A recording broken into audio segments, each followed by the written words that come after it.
ஜனத்தின் குரல் நிகழ்ச்சிக்கு உங்களை வரவேற்கிறேன். வலுவாகும் தேசிய ஜனநாயக கூட்டணி ஆட்சி மாற்றத்திற்கு அடித்தளமா என்றுதான் இன்றைக்கு நாம் பேச இருக்கிறோம். இன்றைய தினம் அம்மா மக்கள் முன்னேற்ற கழகத்தினுடைய பொதுச் செயலாளர் டிடிவி தினகரன் தேசிய ஜனநாயக கூட்டணியில் இணைந்திருக்கிறோம். ஜெயலலிதாவுடைய நல்லாட்சி என்டிஏ சார்பில் வழங்குவதற்காக இணைந்திருக்கிறேன். இந்த கஞ்சா மாடல் மக்கள் விரோத திமுக ஆட்சியை அகற்றுவதற்காக இணைந்திருக்கிறேன் என்று சொல்லியிருக்கிறார். அது மட்டுமல்ல, இந்த கூட்டணியுடைய முதலமைச்சர் வேட்பாளர் யார் என்பது உங்களுக்கே தெரியும் என்பதையும் தெளிவுபடுத்தியிருக்கிறார். அவர் சேர்ந்த ஓரிரு நிமிடங்களிலேயே தேசிய ஜனநாயக கூட்டணியில் மக்கள் நலன் சார்ந்து இணைந்திருக்கிற அம்மா மக்கள் முன்னேற்ற கழகத்தினுடைய பொதுச் செயலாளர் டிடிவி தினகரனை நான் வரவேற்கிறேன், மனமோந்து வரவேற்கிறேன், வாழ்த்துகிறேன் என்று அதிமுகவுடைய பொதுச் செயலாளர் எடப்பாடி பழனிசாமி தன்னுடைய எக்ஸலத்தில் தன்னுடைய வரவேற்பை தெரிவித்திருக்கிறார். அவர் வரவேற்றதை நன்றி சொல்லியிருக்கிறார் டிடிவி தினகரன். அப்போ கடந்த காலங்க மனமாச்சரியங்களை எல்லாம் மறந்துவிட்டு மக்கள் நலனுக்காக ஜெயலலிதாவுடைய ஆட்சி அமைப்பதற்காக ஒன்று சேர்ந்து களப்பணியாற்றுவோம் என்றெல்லாம் சொல்லியிருக்கிற சூழலில் பாட்டாளி மக்கள் கட்சியை தொடர்ந்து இன்னைக்கு அம்மா மக்கள் முன்னேற்ற கழகம் அடுத்தடுத்து கட்சிகள் தேசிய ஜனநாயக கூட்டணிக்கு வர இருக்கின்றன. தேசிய ஜனநாயக கூட்டணி வலுப்பெறுகிறது. 2021 தேசிய ஜனநாயக கூட்டணியில் இருந்த கட்சிகள் 2024 கொஞ்சம் மாறுபட்டது. 2024 மக்களவைத் தேர்தலில் தேசிய ஜனநாயக கூட்டணியில் இருந்த கட்சிகள் என்று இன்றைக்கு இந்த 2021-24 இது ரெண்டும் சேர்ந்து ஒருங்கிணைந்து 2026 சட்டப்பேரவை தேர்தலை சந்திக்க இருக்கிறது தேசிய ஜனநாயக கூட்டணி. தமிழ்நாட்டில் தேசிய ஜனநாயக கூட்டணியுடைய ஆட்சி அமைய இருக்கிறது என்றெல்லாம் உறுதிபட சொல்கிறார்கள் இந்த கூட்டணியில் இருக்கிற தலைவர்கள். கூட்டணி வலுப்பெற்றிருக்கிறது, வலிமை பெற்றிருக்கிறது. இது ஆட்சி மாற்றத்திற்கு அடித்தளமாக அமைந்திருக்கிறதா என்கிற கேள்வி எழுந்திருக்கிறது. பாபு முருகவேல், உங்களிடமிருந்து தொடங்குகிறேன். கூட்டணிகள் அப்போ பாபு முருகவேலிருந்து தொடங்குனா அதுக்கு முன்னாடி இந்த அமர்விலே கருத்தாளர்களாக இணைந்திருக்கிற பாரதிய ஜனதா கட்சியிலிருந்து சட்டப்பேரவை முன்னாள் உறுப்பினர் விஜயதாரணி இணைந்திருக்கிறார். அதே போல் அதிமுகவிலிருந்து சட்டப்பேரவை முன்னாள் உறுப்பினர் பாபு முருகவேல், மூத்த பத்திரிகையாளர் பாக்கி, கோவையிலிருந்து நேரலில் இணைந்திருக்கிறார் பத்திரிகையாளர் விஸ்வா. அனைவருக்கும் வணக்கம். பாபு முருகவேல், கூட்டணி வலுப்பெற்று வருகிறது, இன்னும் சில கட்சிகள்லாம் வருங்கிறாங்க. என்னென்ன கட்சிகள் வரப்போகுது? நாளை மறுதினம் பிரதமரோடு மேடையேறப் போகிற தலைவர்கள்லாம் யாரெல்லாம்? தமிழகத்திலே அனைத்து இந்திய அண்ணா திராவிட முன்னேற்ற கழகத்தின் தலைமையிலான தேர்தல் கூட்டணி நாளுக்கு நாள் வலுப்பெற்று கொண்டிருக்கிறது. ஓராண்டுகளுக்கு முன்பாகவே அனைத்து இந்திய அண்ணா திராவிட முன்னேற்ற கழகம் பாரதிய ஜனதா தலைமையிலான கூட்டணியிலே பாரதிய ஜனதா அனைத்து இந்திய அண்ணா திராவிட முன்னேற்ற கழகத்தின் தலைமையிலான கூட்டணியில் பாரதிய ஜனதா இணைந்தது. அதைத் தொடர்ந்து பத்திரிகையாளர் சந்திப்பிலேயும் பொதுக்கூட்டங்களில் பேசுகிற போது எங்களுடைய பொதுச் செயலாளர் 2026 ஜனவரிக்கு மேல் ஒரு வலுவான கூட்டணியை நான் அமைப்பேன், அனைத்து இந்திய அண்ணா திராவிட முன்னேற்ற கழகத்தின் தலைமையிலான வலுவான ஒரு கூட்டணி அமையும், அது நிச்சயமாக இந்த விடியாத திராவிட மாடல் அரசை தமிழக அரசியலிலே இருந்து அகற்றுவதற்குண்டான ஒரு அடித்தளமாக அது இருக்கும் என்று அவர் சொன்னதற்கு இணங்க ஒரு 10 தினங்களுக்கு முன்பாக பாட்டாளி மக்கள் கட்சி மருத்துவர் அன்புமணி நேரில் சந்தித்து இந்த கூட்டணியில் இணைந்திருப்பதை எங்களுடைய பொதுச் செயலாளரும் திரு அன்புமணி அவர்களும் ஒன்றாக பத்திரிகையாளரை சந்தித்தார்கள். இன்றைக்கு அம்மா மக்கள் முன்னேற்ற கழகத்தினுடைய பொதுச் செயலாளர் திரு தினகரன் என்டிஏ கூட்டணியிலே இணைந்திருக்கிறார்.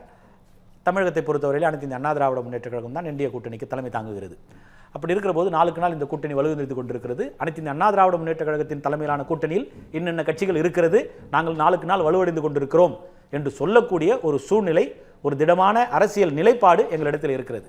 மாறாக எதிரணியில் இருக்கிற திராவிட முன்னேற்ற கழகம் 10 ஆண்டுகளாக நாங்கள் ஒரே கூட்டணியில் இருந்து கொண்டிருக்கிறோம் என்று சொல்லக்கூடியவர்கள் இன்று வரையில் விருப்ப மனு கூட பெறவில்லை.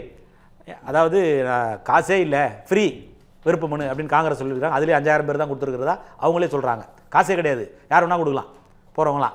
அப்போ ஃப்ரீயாக கொடுக்குறதுக்கே 5000 பேர் தான். அப்போ அந்த மாதிரி ஒரு சூழ்நிலையில் இருக்கக்கூடிய கட்சிகள் அந்த இடத்துல கூட்டணிகளை அமைத்திருக்கிறார்கள்.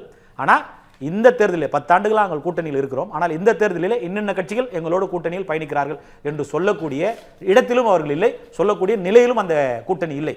அப்போ பார்க்கிற போது இந்த 2026 ஆண்டு சட்டமன்ற தேர்தலை வேகமாகவும் அனைத்து இந்த அண்ணா திராவிட முன்னேற்ற கழகத்தினுடைய கூட்டணி சந்திப்பதற்கு தயாராகி கொண்டிருக்கிறது. மாறாக திராவிட முன்னேற்ற கழகத்தில் இருக்கக்கூடிய அந்த கூட்டணியிலே பல சலசலப்புகள் நாளுக்கு நாள் சலசலப்பு அதிகமாகி கொண்டே இருக்கிறதே தவிர இந்த தேர்தலை இந்த கூட்டணி முழுமையாக சென்று சந்திக்குமா என்று சொன்னாலே நான் தொடர்ந்து பல தொலைக்காட்சியில் சொல்லிக் கொண்டிருக்கிறேன். அந்த கூட்டணி இப்போ இருக்கிற நிலைப்பாடோடு வருகிற தேர்தலை சந்திக்குமா என்று சொன்னால் நிச்சயமாக அதற்கு உண்டான வாய்ப்பே 0% தான். வெற்றி வாய்ப்பு என்று பார்க்கின்ற பொழுது இன்டாக்டாக இருக்கிற திமுக கூட்டணி தான் 200 இடங்களுக்கு மேலே வெற்றி பெறுவோம் ஆனால் இங்கே இப்போ இன்றைக்கி அமமுக சேர்ந்திருந்தாலும் கூட எல்லாம் அவர்களுக்குள்ளாக முரண்பாடுகளோடு உள்ள கூட்டணியாக இருக்குது. அது தொண்டர்கள் வரைக்கும் அது போகாது, இந்த இணைப்பு போகாது அப்படிலாம் சொல்கிறாங்க. இப்போ அந்த மாதிரி சொல்கிறதுக்கு நான் ஒரு உதாரணம் உங்களுக்கு சொல்கிறேன். இப்போ இந்த தேர்தலை யாரை வீழ்த்த வேண்டும், இதுதான் பிரதானமான ஒரு கொள்கை. இன்றைக்கு தமிழ்நாட்டிலிருந்து அகற்றப்பட வேண்டிய ஒரு இயக்கம் திராவிட முன்னேற்ற கழகம், மக்கள் நலன் சாராத ஒரு இயக்கம் திமுக, பெண்களுக்கு பாதுகாப்பு இல்லாத ஒரு நாடு தமிழ்நாடு, அதை ஆட்சி செய்து கொண்டிருப்பது திராவிட முன்னேற்ற கழகம். சாராய போதை, மது போதை தமிழகமெங்கும் புரையோடி கிடக்கிறது. பட்டி தொட்டி எல்லாம் ஒரு சிறு குக்கிராமங்களில் கூட இன்றைக்கு கஞ்சா புழக்கம் அதிகமாகி கொண்டிருக்கிறது. சட்டம் ஒழுங்கு முற்றிலும் சீர்கெட்டு இருக்கிறது. விலைவாசி விண்ணுக்கெட்டிய வரையிலே உயர்ந்திருக்கிறது. நாங்கள் எதை செய்ய மாட்டோம் என்று சொன்னார்களோ அதையெல்லாம் சொல்லி இன்றைக்கு வரியை உயர்த்தி இருக்கிறார்கள். இதுபோல மக்கள் விரோதமான ஒரு ஆட்சி நடந்து கொண்டிருக்கிறது. அந்த ஆட்சியை விரட்ட வேண்டும் என்று சொன்னால் யாரெல்லாம் ஒரு அணியில் திரள வேண்டுமோ அவர்கள் எல்லாம் ஒரு அணியில் திரள வேண்டும் என்கிற ஒற்றை நோக்கத்தோடு, அது ஒரு பாயிண்ட். இரண்டாவது, பல இடங்களில் எங்களுடைய பொதுச் செயலாளர் சொல்லியிருக்கிறார், தேர்தலுக்கான கூட்டணியாக மட்டும்தான் இருக்க முடியும், தேர்தல் முடிந்த பிறகு அவரவர்களுடைய பணியை பார்த்துக் கொள்ளலாம். இது தேர்தல் யாரை வீழ்த்த வேண்டும் என்கிற அந்த ஒற்றை புள்ளியோடு நாம் ஒன்றிணைவோம், தேர்தலை ஒன்றாக இணைந்து களமாடுவோம், வெற்றி பெற்று ஆட்சி அமைப்போம். ஆட்சி பெற்ற பிறகு அவரவர்கள் சுதந்திரமாக சுய சிந்தனையோடு அவருடைய இயக்கத்தை, அவருடைய வெற்றி பெற்றிருக்கக்கூடிய அந்த வெற்றி வேட்பாளருடைய எண்ணிக்கையோடு நீங்கள் சுயமாக அரசியல் செய்யலாம் என்கிற ஒரு மிகச்சிறந்த ஒரு சுயநலம் சாராத ஒரு பொதுநலத்தோடு இருக்கிற ஒரு ஒப்பற்ற தலைவர் எங்களுடைய பொதுச் செயலாளர். ஆனால் ஒரே கொள்கையோடு 13 கட்சி ஒரே கொள்கையோடு எப்படி ஒரு கூட்டணியில் இருக்க முடியும் எனக்கு தெரியல. நாங்கள் ஒரே சிந்தனையோடு ஒரே கொள்கை கூட்டணின்றாங்க. ஒரே 13 கட்சிக்கு எப்படி ஒரு கொள்கையாக ஒரே கொள்கை இருக்க முடியும்?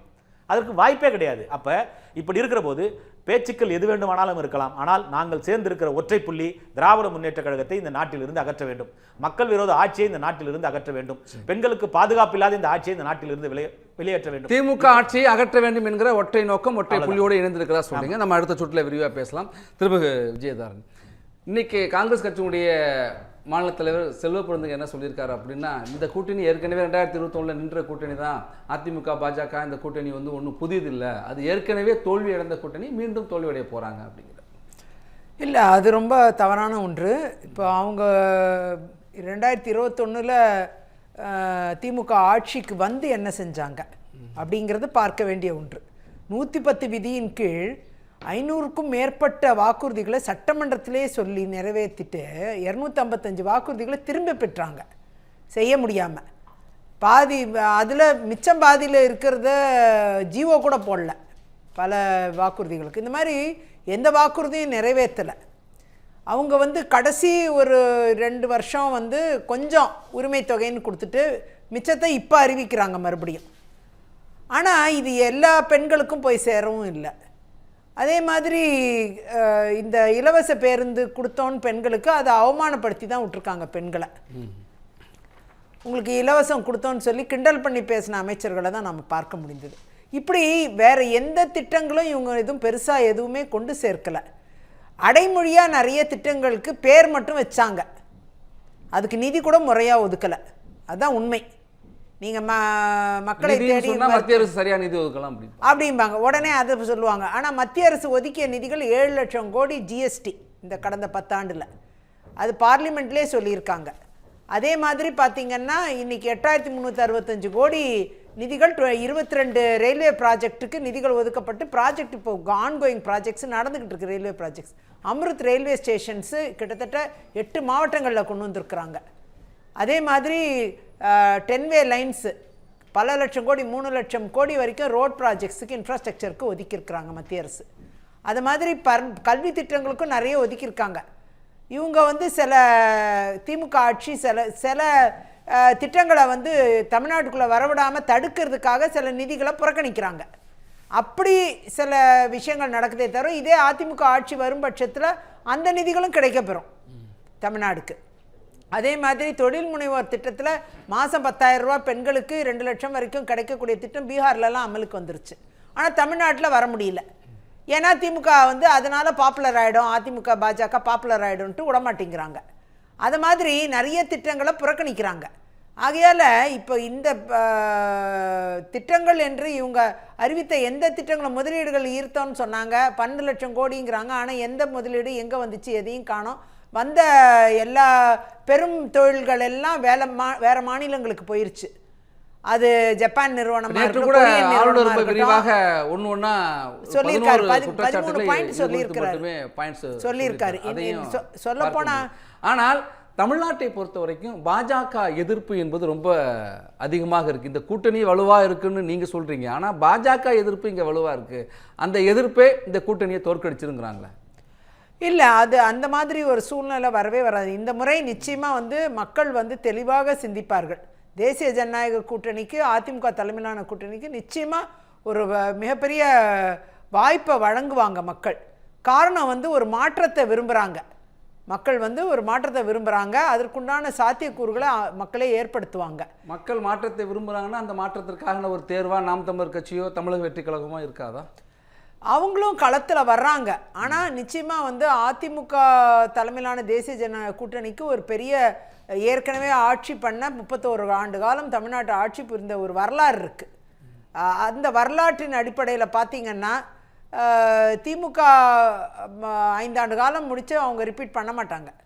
அதிமுக தான் வர்றதுக்கான வாய்ப்பு இருக்குது. அதிமுக தலைமையிலான ஆட்சி, அது தேசிய ஜனநாயக கூட்டணியாக நாங்கள் இணைந்து பயணிக்கிறோம்.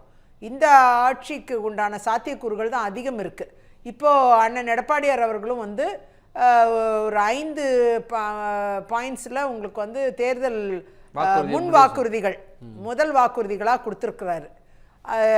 2000 ரூபாய் உரிமை தொகை அனைத்து பெண்களுக்கும், குறிப்பிட்ட பெண்களுக்கு தானே இப்போ தர்றாங்க, அதுவும் 1000 ரூபாய் தான் தர்றாங்க. இப்போ 2000 ரூபாய் வந்து அனைத்து பெண்களுக்கும் கொடுக்கறது, ஆண்களுக்கும் இலவச பேருந்து, அது மாதிரி ஒரு 5 திட்டங்களை வந்து சிறப்பாக சொல்லியிருக்கிறாரு. அப்படி இது எல்லாமே வந்து மக்கள் நலன் சார்ந்த விஷயங்கள். இதுக்கென்று நிதிகளையும் நிதி நிர்வாகம் சரியாக ஒரு அரசு செய்யுமே ஆனால் இதுக்குண்டான நிதிகளையும் உருவாக்க முடியும். சரியான முதலீடுகளை போன்ற திட்டங்கள் செய்யறதுனால தான் நிறைய கடனை வாங்கியிருக்காங்க. மொத்தமே 4.5 லட்சம் கோடி இருந்துச்சு, இந்த 4.5 வருஷத்துலேயே 4 லட்சம் கோடிக்கு மேலே இருக்குன்னு குற்றச்சாட்டு சொல்கிறப்ப இப்போ நீங்கள் இந்த வாக்குறுதியில் சொல்கிறப்ப மட்டும் கடன் உயர்ந்துடாதா? இல்லை, இவ்வளோ கடன் வர்றதுக்கு காரணமே ஊழல் தான். அதனால்தான் நிறைய ஊழல் இருக்கிறதுனால பணம் பத்தாமல் போயிடுது. கடன் திருப்பி திருப்பி வாங்கிட்டே இருக்கிறாங்க. சொந்த வீட்டுக்கு கொண்டு போயிடுறாங்க அந்த பணத்தை. திட்டத்துக்காக சொல்ற வாங்குற கடன் மக்களுக்காக போகல, வேற எங்கேயோ போகுது. அதெல்லாம் ஊழல் அடிப்படையில் 50% போயிடுது. வெறும் 50% தான் ப்ராஜெக்ட்ல இருக்கு. அப்படி இருக்கும்போது பணம் பத்தாது இல்லையா, மறுபடியும் கடன் வாங்க வேண்டிய கட்டாயத்தில் தள்ளப்படுறாங்க. இப்போ ஜப்பான் நிறுவனங்கள்ட்டெல்லாம் கடன் வாங்குறாங்கன்னா காரணம் அந்த முழுசாக அந்த நிதியை வந்து அவங்க பாதி தான் பயன்படுத்தினாலும் மிச்சம் பாதி வந்து அவங்க ஊழல் மூலமாக கொண்டு போயிடுறாங்க. அதனால் அந்த மிச்சம் பாதி தேவைப்படுது இல்லையா, அதை தான் வந்து கடனாக வாங்குறாங்க. அப்படி கடன்களும் பெருசாயிட்டே போகுது. ஆகையால் ஊழலை அகற்றுற ஒரு ஆட்சி, ஊழல் ஆட்சியை அகற்றுற ஒரு முயற்சி நாம் எடுக்கிற முயற்சி. இந்த முயற்சியில் நிச்சயமாக வெற்றி கிடைக்குங்கிறது என்னுடைய நம்பிக்கை. நல்ல ஆட்சி, இளைஞர்களுக்கான வாய்ப்பு, பிரகாசமான எதிர்காலம் எல்லாம் அமைய போகுது அப்படின்னு பியூஷ் கோயலும் சொல்லியிருக்காரு. நம்ம தொடர்ந்து பேசலாம். பாக்கி கடந்த 10 நாளைக்கு முன்னாடி வரைக்கும் கூட வலுவான கூட்டணி அமையும் சொல்லிட்டு இருந்தாலும் இந்த கட்சியும் வரமாட்டேங்குது அப்படிங்கிற ஒரு விமர்சனம் இருந்துச்சு. ஆனால் இன்றைக்கி பாமக, அடுத்த அமமுக, அடுத்தடுத்து கட்சிகள் சேர இருக்கிறதா சொல்கிறாங்க. என்ன மாற்றம் ஏற்பட்டுச்சு? அல்லது எடப்பாடி பழனிசாமி அல்லது டிடிவி தினகரன் உள்ளிட்டோருக்கு ஏதோ ஒரு நிர்பந்தம் ஏற்பட்டிருக்கா? ஆமாம், நிறைய நிர்பந்தம் இருக்குது. தமிழ்நாட்டில் எங்கே பார்த்தாலும் போதைப் பொருள் நடமாட்டம் இருக்குது, அதை நீக்க வேண்டும் என்ற நிர்பந்தம். ஊழல், அராஜகம், சட்டம் ஒழுங்கு சீர்குலைவு இருக்குது. பெண்களுக்கு எதிரான பாலியல் பலாத்காரம் போன்ற, பெண் சீண்டல் போன்ற துயரமான சம்பவங்கள் நிறைய இருக்குது. திருட்டு, கொலை, கொள்ளையெல்லாம் இருக்குது. இந்த மாதிரி எங்கேயுமே அடிப்படை கட்டமைப்பு வசதி இல்லை. இந்த மாதிரியான இதெல்லாம் நீக்க வேண்டும் என்கிற நிர்பந்தம் என்டிஏக்கு ஏற்பட்டது. அதனால தான் இன்றைக்கி அமமுக தலைவர் டிடிவி தினகரன் சேர்ந்திருக்காரு. நாளைக்கு இன்னும் பெரிய கட்சிக்கு வரும். நல்ல கட்டமைப்பு ஸ்ட்ராங்காக தான் இருக்கும். உண்மையில் இன்டாக்ட்னு சொல்கிறீங்களே, எது இன்டாக்டு சார்? ரொம்ப நாளாக இருக்கிறதெல்லாம் அப்படியே இருக்குன்னு சொல்கிறாங்கல்ல. இன்டாக்டுனா ஒரே பாதையில், ஒரே புள்ளியில், ஒரே குறிக்கோளோட எல்லாரும் இணைகிறது தானே இன்டாக்டு. அந்த வகையில் இன்றைக்கி டிடிவி தினகரன் வந்திருக்கார். டிடிவி தினகரன் வரக்கூடாதுன்னு என்ன அதிமுக சொன்னதா இது எனக்கு தெரியல. திரும்ப திரும்ப ஒரு தகவலை நான் பதிவு செய்தாகணும். ஓ பன்னீர்செல்வம், சசிகலா போன்றவர்கள் கட்சியிலிருந்து நீக்கப்பட்டவர்கள் தனி கட்சி தொடங்கினா அது ஒருவேளை கன்சிடர் பண்ணலாம். அது சூழல் எப்படி இருக்கோ அப்போ தெரியாது. ஆனால் நீக்கப்பட்டவர்கள் சேர்க்கணுமா இல்லைங்கிறது அந்த கட்சி தான் முடிவு பண்ணணும். அதிமுகவோ, அதிமுக பொதுச் செயலாளர் அல்லது அந்த கட்சியினோட பொதுக்குழு, செயற்குழு போன்றவர்கள். ஆனால் டிடிவி தினகரன் எக்ஸப்ஷன் எப்படி வர்றாருன்னா, வெளியில் போகிறாலும் தனி கட்சி தொடங்கிட்டார். சரி, தனி கட்சி அவரை வந்து விமர்சனம் பண்ணதுனால அவரை விமர்சனம் பண்ணியிருக்காங்க அப்படின்னு சொல்கிற கதை இருக்குல்ல, அது சுவாரஸ்யமான கதை. திராவிட முன்னேற்ற கழகத்தை பற்றி மறுமலர்ச்சி திமுக பொதுச் செயலாளர் புரட்சி புயல் வைகோ எந்த அளவுக்கு சாடி இருக்காருன்னு பழைய ஆவணங்களை புரட்டி பார்த்தா தெரியும். காங்கிரஸ் கட்சியில் முரண்பட்டு வெளியில் வந்தவர் தான் சரத்பவார் நேஷனல் லெவலில். இப்போ எங்கே இருக்கார்? 2 பேர் ஒரு இடத்துல வந்தார். காங்கிரஸ்லேருந்து முரண்பட்டு வெளியே வந்தது தான் தமிழ் மாநில காங்கிரஸ் ஐயா மூப்பனார் தலைமையில். அவரே 2001 அதே காங்கிரஸோட கூட்டணியில் இருந்தார், அதிமுக கூட்டணி தான் இருந்தார். இந்த மாதிரி வரலாற்றுகளில் ஏகப்பட்ட குறிப்புகள் உண்டு. வெளியே வந்து கடுமையாக சாடியவர்கள். சார், ஒரே ஒரு விஷயம், 77 சேலை கட்டிய ஹிட்லர் அப்படின்னு இந்திரா காந்தி அம்மையாரை பார்த்து சொன்னவர் யார்? 2 ஆண்டுகளை நேருவின் மகளே வருக அப்படின்னு சொன்னது யார்? பண்டாரம் பரதேசி அப்படின்னு பாஜகவை சொன்னது யார்?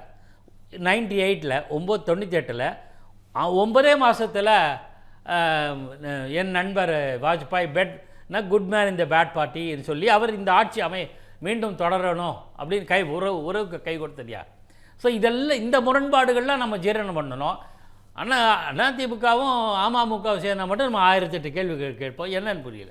2 பேருமே ஜெயலலிதாவோட ப்ராடக்ட் தானே. யார் எடப்பாடி பழனிசாமியாக இருந்தாலும் டிடிவி தினகரன் 2 பேருக்குமே அந்த திமுக எதிர்ப்புங்கிற புள்ளியில் ஒன்று சேர்ந்துடுறாங்களா? எஸ், நான் நிர்பந்தம்னு சொல்லி கேட்டீங்களே, நீங்கள் என்ன நிர்பந்தம்னு கேட்டிங்களே, திமுகவை ஆட்சியிலிருந்து அகற்ற வேண்டும் என்கிற நிர்பந்தம். அதில் ஒன்றா சேராங்க. நாளைக்கு இன்னொரு கட்சி வந்துருப்பாரு. 23ஆம் தேதி பிரதமருக்கு முன்னாடி இவங்களெல்லாம் காட்ட போகிறாங்க. தேமுதிக வந்துருமா? இன்னொரு கட்சின்னு ஏன் நம்ம மறைச்சி பேச தெரியாது. எல்லாம் அந்த கேள்வியெல்லாம் நாளைக்கு தெரிஞ்சிடும். நாளைக்கோ நாளைக்கு தெரியும். இன்றைக்கி 21, நாளைக்கு 22, 23ஆம் தேதிக்குள்ளே உங்களுக்கு தெரிஞ்சிடும். மேடையிலே பார்த்துக்கலாம். தலைவர்கள் கை கோர்த்துட போகிறாங்க. ஆக உறுதியான சரியான கூட்டணியாக இதுதான் திகழ்கிறது. அந்த இன்னும் சொல்ல போனால் திமுக தலைமையிலான கூட்டணியில் அப்படி மனமொத்து இருக்காங்கன்னா இல்லை. 3rd பிளேயர் வந்துட்டார், தாவேகா. அதனால் ஒரு ஊசலாட்டம் இருக்கு. என்ன தாவேகா கிட்ட போகலைன்னா தாவேகா இஸ் அன்டெஸ்டட் பார்ட்டி. அதுதான் தயக்கம். ஒரு எலெக்ஷன் கட்சி பாருங்கள், அமமுகவே அங்கே போகும் அப்படிங்கிறது மாதிரிலாம் பேசப்பட்ட அந்த கட்சியினுடைய தலைவர்கள் யாரும் சொல்லலை. ஆனால் போகிறதுக்கான அவருடைய பேச்சு அதை வெளிப்படுத்துதுன்னு சொன்னாங்க. அவர் அங்கே கூட்டணி பேசிட்டாரு, போகிறாரு, அவருடைய கருத்துக்களை அதை தான் வெளிப்படுத்துது அப்படின்னு. வைத்தியலிங்கம் போகிறேன்னு சொன்னார். ஏன் டிடிவி தினகரன் கூட அங்கே போகிறாரு சொன்னாங்க. சாரி, இவர் ஓபிஎஸ்ஸா? ஓபிஎஸ் போவார். இப்போ எங்கே போவாரா தெரியல. அது டிடிவி வைத்தியலிங்கம் அங்கே போவார்னு பேச்சு. இன்றைக்கி சேருவார், நாளைக்கு சேருவார். அவர் டிஎம்கே போய் சேர்ந்துட்டார். ஸோ தாவேக்காவை யாரும் சீன்ற மாதிரி இல்லை. ஏன்னா அதுக்கு ஒரு காரணம் தெரியும். அது அவங்க இன்னும் பலத்தை நிரூபிக்கலை. ஆக டிடிவி தினகரன் இங்கே இந்த கூட்டணிக்கு வந்ததற்கு பிறகு ஒரு விஷயம், தமிழக வெற்றி கழகம் இப்போ யாரும் அவங்கள கூட்டணி வைக்க விரும்பலை, தனித்து விடப்பட்டாங்க. தமிழக ஒரு நிலைமை ஏற்பட்டிருக்கா அவங்களுக்கு? அது வெளிப்பட்டிருக்கா? அதுதான் அதனோட வெளிப்பாடு தானே. இன்னும் சொல்ல போனால் காங்கிரஸ் கூட திமுக அணியிலேருந்து வெளிவரும்னு நான் நினைக்கிறேன். அவங்க பேரம் பேசுறதுக்காக தான் இந்த மாதிரி ட்ராமா விளையாடுறாங்கன்னு நான் ஃபீல் பண்ணுறேன். ஆக இன்னொரு விஷயம், 2-3 இது வந்து அதிமுக அணியில், அதிமுக தலைமையிலான தேசிய ஜனநாயக கூட்டணி அணியில் டிடிவி ஜாயின் பண்ணுவார் அப்படிங்கிற 3 நாளுக்கு முன்னாடி பிஜேபி சொல்லிடுச்சு. இது பத்திரிகையில் வந்திருக்கு. அதாவது நோ அப்ஜெக்ஷன் பை ஏடிஎம்கே. அது ஏடிஎம்கே சொல்கிறாங்க no objection to TTV joining NDA. முடிஞ்சு போச்சு. அப்புறம் என்ன இருக்கு? இது 4 நாளுக்கு முன்னாடி வந்து இன்றைக்கி நடந்துடுச்சு. ஆக தாவேகா போகிறாருங்கிறதுலாம் நம்ம நிறைய கற்பனைகள்லாம் கலந்து கட்டி அடிக்கலாம். ஆக இதுதான் நிலைமை. சரி, தொடர்ந்து பேசலாம். விஸ்வா, 2021 இந்த கூட்டணி வந்திருக்க வேண்டியது. அப்போ விட்டதை இப்போ பிடிச்சிருவோம், பழசெல்லாம் பேசுகிறதுல ஒன்றுமில்லை, விட்டு கொடுப்பவர்கள் கெட்டு போவதில்லை, இன்னா செய்தாரை ஒருத்தல் அவரான நிர்ணயம் செய்துவிட என்றெல்லாம் சொல்லி இந்த கூட்டணியில் சேர்ந்துருக்கிறாரு. இது எந்த அளவுக்கு இந்த கூட்டணியை வலுப்படுத்தும்? வெற்றி வாய்ப்பு எந்த அளவுக்கு? நீங்கள் கடந்த 2021 தேர்தலையே பார்த்தோம் அப்படின்னா திமுக கூட்டணிக்கு இடையே இருந்த வாக்குகள் வந்து மொத்தமே 20 லட்சம் வாக்குகள் தான். 1,73,00,000 வாக்குகள் அவங்க வாங்கியிருக்காங்க. இவங்க 1,53,00,000 வாக்குகள் அதிமுக வாங்கியிருக்கு. சீட் சேஞ்சஸ்ன்னு சொல்லக்கூடிய இடம் மாறுதல்கள் தான் இது. 133 இடங்களை திமுக கூட்டணியும் 66 இடங்கள் அதிமுக வெற்றி பெற்றதை நம்ம பார்க்குறோம். இது பெரிய ஒரு வேறுபாடு கிடையாது. ஒரு 20 லட்சம் வாக்குகள் வேறுபாடு அப்படிங்கிறது மொத்தமே 4 விழுக்காடு தான் 2 பேர்த்துக்கு இடையில் வேறுபாடு. அதற்கு பிறகு நீங்கள் நாடாளுமன்ற தேர்தல் வந்துச்சு. நாடாளுமன்ற தேர்தலில் அதிமுக தன்னந்தனியாக நின்று தன்னுடைய வாக்கு பலம் என்ன அப்படிங்கிறத நிரூபித்தாங்க. 21 விழுக்காடு சாலிடாக இருக்குது. இதுவரையிலும் அப்படிப்பட்ட ஒரு ஆசிட் டெஸ்ட்டை வந்து திமுக செய்ததே கிடையாது. தனித்து நின்று தங்களுடைய பலம் என்ன என்று அவர்களுக்கு அவர்களே பார்த்து கொண்டதும் கிடையாது, பொதுமக்களுக்கும் காட்டி கொண்டது கிடையாது. கடந்த முறை எடப்பாடி பழனிசாமி ஐயா அவர்கள் செஞ்சாங்க. இப்போ இது படிப்படியாக நீங்கள் வந்து பார்த்தீங்கன்னா 21 தேர்தல், அதுக்கு பிறகு நாடாளுமன்ற தேர்தல் அதிமுக தன்னை சுய பரிசோதனை செய்து வலிமையாக்கி கொண்டது. 26 தேர்தலுக்கு அப்பொழுதிருந்தே அதிமுக தயாராகிவிட்டது. அப்போ அந்த அடிப்படையில் தான் நம்ம இதை பார்க்கணும். அப்படி பார்க்கும்பொழுது படிப்படியாக அவர் வந்து இடையில வந்து சசிகலா அம்மா அவர்கள், டிடிவி தினகரன் ஐயா அவர்கள், ஓ பன்னீர்செல்வம் ஐயா அவர்கள், இந்த ஒரு கான்ஃப்ளிக்ட் ஒன்று இருந்து கொண்டே தான் இருந்தது. அது எப்படி சரி செய்ய போகிறார்கள் அப்படிங்கிறதான் வந்து கூர்ந்து பார்த்துக்கிட்டு இருந்தாங்க. பத்திரிகை ஊடகங்களில் சொல்லப்படுவதை நம்ம வந்து அதை கணக்கில் எடுத்துக்கொள்ள வேண்டியதில்லை. ஏனென்றால் அவர்கள் பரபரப்புக்காக செய்திகளை வெளியிடும் போது அவ்வாறு செய்கிறாங்க. ஆனால் அரசியல் ரீதியாக நம்ம பார்க்கும் பொழுது படிப்படியாக இது கொஞ்சம் கொஞ்சமாக அந்த அதிமுக கட்சியும் வலுப்படுத்தி கூட்டணியும் வலுப்படுத்திய அந்த செயலை எடப்பாடி பழனிசாமி அவர்கள் துல்லியமாகவும் நிதானமாகவும் செஞ்சுட்டு வரதை பார்க்குறோம். இதற்கேற்ப பாரதிய ஜனதா கட்சியுமே வந்து பார்த்திங்கன்னா தமிழ்நாட்டு அரசியலை அவர்கள் புரிந்து கொண்டு, ஏன்னா ரொம்ப அடியாளத்திலிருந்து பணியாற்றி கொண்டிருக்கிறார்கள் அப்படிங்கிறத பார்க்க முடியுது. இப்பொழுது கொஞ்சம் கொஞ்சமாக தேர்தல் நெருங்க அவர்கள் வந்து ஒரு ஒழுங்குபடுத்திட்டு வர்றது அப்படின்னு பார்க்க முடியுது, பாஜக தலைமையும் அதிமுக தலைமையும். எனவே நான் ஏற்கனவே குறிப்பிட்டதை போல ஏற்கனவே வாக்கு விழுக்காடுகள் மிக குறைவு தான், 20 லட்சம் வாக்குகள் தான், 4 விழுக்காடு வாக்குகள் வேறுபாடு தான். 21 வந்து பாஜக உள்ளே போந்துடும், திமுக ஓட்டு போடுங்க தோழர் அப்படிங்கிறதா ஒரு முழக்கமாக இருந்தது. ஆனால் தற்பொழுது அந்த முழக்கத்தையே வந்து திமுக இப்போ வைக்கல. இப்போ பாஜக எதிர்ப்பு என்கிற ஒரு முழக்கத்தை கூட சமீப காலமாக திமுக வைக்கலன்னு பார்க்குறோம். அப்போ அதை தாண்டி திமுக சொல்வதெல்லாம் வந்து அவர்கள் குறிப்பிடுவது ஒன்று தான், இவர்கள் எல்லாமே சங்க பரிவாரத்திற்கு போயிட்டாங்க, இது வந்து சங்க பரிவாரம் உள்ள வந்துன்னு சொல்கிறாங்களே தான் வலுக்குறைந்த வாதமாக 21 வைக்கப்பட்ட பாரதிய ஜனதா கட்சிக்கு எதிரான சங்க பரிவாரத்துக்கு எதிரான வலிமையான ஒரு முழக்கத்தை இந்த தேர்தல் நம்ம பார்க்கவே முடியல. அப்போ ஏற்கனவே நீங்கள் வந்து பல்வேறு இடங்களில் பாரதிய ஜனதா கட்சியும் கணிசமான அளவில் வந்து பல்வேறு மாநிலங்களில் வெற்றியை தழுவிட்டு வரதை பார்க்குறோம். இப்போ நல்லா கவனித்து பார்த்தோம் அப்படின்னா எடப்பாடி பழனிசாமி அவர்கள் அதிமுக என்பதற்கு தனது ஒரு சுய தன்மை இருக்கிறது, அந்த தன்மையை நான் விட்டுக் கொடுக்க போவதில்லை. அதே வேளையில் பாரதிய ஜனதா கட்சியோடு ஒரு கூட்டணியாக இருந்து நாங்கள் வந்து இந்த என்டிஏ கூட்டணி வெற்றி பெறுவோம், தனித்து அறுதி பெரும்பான்மை பெற்று அதிமுக ஆட்சி அமைக்கும் என்பதை தெளிவாக சொல்லிட்டு வரதை பார்க்குறோம். இதனால் பாஜகவுக்கும் அவர்களுக்கும் இதில் பலன்தான். அடுத்து வரக்கூடிய நாடாளுமன்ற தேர்தலில் தான் அவர்களுக்கு மிக முக்கியமாக பாஜக வந்து தலைமை கையில் எடுப்பாங்க. இது சட்டமன்ற தேர்தல் என்பதால் அதிமுக தலைமையில் தான் என்டிஏ கூட்டணி இங்கே வந்து நடை போடும், அதுதான் இயல்பு. அவர்களுக்கு இரண்டு பேருக்கும் அதுதான் லாபம். அதில் ரொம்ப தெளிவாகவே 2 கட்சிகளும் இருக்காங்க அப்படிங்கிறத இதை வெளிக்காட்டுகிறது. டிடிவி தினகரன் அவர் எடுத்திருக்கக்கூடிய முடிவு வந்து பார்த்திங்கன்னா அவர் இந்த முடிவு சரியான முடிவை தான் எடுத்திருக்காரு அப்படின்னு ஒரு பத்திரிகை ஊடகவியலாளராக அந்த பார்வையில் நான் பார்க்குறேன். இல்லை, கடந்த 10 நாளைக்கு முன்னாடி வரைக்கும் ஒரு கடுமையான விமர்சனத்தை முன் வச்சுட்டு இப்போ போய் அவர் அங்கே சேர்றாங்கிறத அமமுக தொண்டர்களே நிறைய ஏற்றுக்க மாட்டாங்க அப்படிங்கிற மாதிரிலாம் விமர்சனங்கள் வருது. இல்லை, நீங்கள் ஒரு கட்சி தலைவர் அப்படின்னா அமமுகவினுடைய தலைவராக இருக்கக்கூடிய டிடிவி தினகரன் தமது கட்சி தொண்டர்களுடைய எண்ணங்கள் என்ன ஏதுன்னு தெரியாமலாம் ஒரு முடிவு எடுக்க மாட்டார். அதில் எவ்வளோ பர்சன்டேஜ் ஆஃப் அவங்களோட அமமுக கேடர்ஸ் வந்து இது ஏற்றுக்கொள்ள போகிறாங்க அப்படின்னா அவங்களுக்கு ஒரு கணக்கு இருக்கும். பெரும்பான்மையானவர்கள் அதிருப்தியில் இருந்தாங்கன்னா நிச்சயமாக அந்த முடிவை பற்றி அவங்க யோசிப்பாங்க. அப்போது ஒரு பெரும்பான்மையானவர்கள் வந்து அவங்க அமமுக தொண்டர்கள் டிடிவி தினகரன் ஐயாவுடைய முடிவை ஏற்றுக்கொள்வார்கள் என்கிற அந்த நம்பிக்கை இருக்கிறனாலையும் தன்னுடைய கட்சியினுடைய தொண்டருடைய பல்ஸ் என்னென்னு தலைவருக்கு தெரியாமல் இருக்காது. ஆக அப்படி ஒரு முடிவெடுக்கிறார். ரெண்டாவது இதில் தெளிவாகவே அவர் என்ன சொல்கிறாருன்னு வந்து பார்த்தீங்கன்னா, இதில் இன்னொன்று நம்ம பார்க்கணும். இந்த அரசியல் கட்சிகள் அவர் போன வாரம் அப்படி இருந்தாங்க இப்படி இருந்தாங்க அதெல்லாம் தாண்டி நீங்கள் வந்து பார்க்கும்போது டிடிவி தினகரன் அவர்கள் என்று பேசியதில் வந்து மிக முக்கியமாக ஒரு மையக்கருத்தாக ஒரு நூல் நம்ம பார்க்குறோம். ஏன்னா அந்த த்ரெட் என்னென்னா அது வந்து ஒட்டுமொத்தமாக இந்த முடிவெடுத்ததற்கான காரணம் என்ன அப்படின்னு பார்க்கும்போது திமுக ஆட்சியில் இருக்கக்கூடிய இந்த போதை உன்னுடைய குற்றச்சாட்டுகள், சட்டம் ஒழுங்கு சரியில்லாத குற்றச்சாட்டுகள், இது வந்து டிடிவி தினகரன் அவர்கள் சொல்வது மட்டுமல்ல, ஒட்டுமொத்தமாக தமிழ்நாட்டில் உள்ள எல்லா வாக்காளர்களுக்கும் எல்லா பொதுமக்களுக்குமே அந்த ஒரு எண்ணம் வந்து வலிமையாக இருக்குது. அது வந்து ஒரு குற்றச்சாட்டு மட்டுமல்ல, நடைமுறையில் அவர்கள் பார்க்கக்கூடியதாக இருக்குது. இதிலிருந்து நல்ல பெயர் எடுக்க திமுக தவறிவிட்டது அப்படிங்கிறத நம்ம இதை பார்க்கணும். இப்போ நீங்கள் எல்லா ஆச்சரியங்களையும் எனக்கு இழைக்கப்பட்ட அநீதியை கூட நான் வந்து மறந்துவிட்டு தற்பொழுது இந்த கூட்டணியில் வருவதற்கு காரணம் தமிழ்நாட்டினுடைய நலனும் அதே போல் அமமுகவுடைய நலன் அப்படின்னு சொல்கிறாரு.